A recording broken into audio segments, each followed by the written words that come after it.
இன்றைய 10 வாக்கியங்கள். Appearance தோற்றம். ஒரு His appearance had changed drastically since I last saw him. நான் கடைசியாக அவரை பார்த்ததிலிருந்து அவரது தோற்றம் மிகவும் மாறிவிட்டது.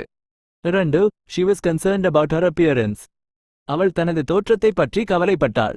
3. He made a good appearance at the meeting. அவர் கூட்டத்தில் ஒரு நல்ல தோற்றத்தை வெளிப்படுத்தினார். 4. Her appearance was neat and tidy. அவளது தோற்றம் சுத்தமாகவும் நேர்த்தியாகவும் இருந்தது. 5. The appearance of the building was impressive. கட்டிடத்தின் தோற்றம் ஈர்க்கக்கூடியதாக இருந்தது. 6. He judged her by her appearance. அவர் அவளை அவளது தோற்றத்தால் மதிப்பிட்டார். 7. She takes pride in her appearance. அவள் தனது தோற்றத்தில் பெருமை கொள்கிறாள். 8. The actor changed his appearance for the role. நடிகர் பாத்திரத்திற்காக தனது தோற்றத்தை மாற்றினார். 9. His sudden appearance surprised everyone. அவரது திடீர் தோற்றம் அனைவரையும் ஆச்சரியப்படுத்தியது. 10. The garden had a neglected appearance. தோட்டம் புறக்கணிக்கப்பட்ட தோற்றத்தை கொண்டிருந்தது.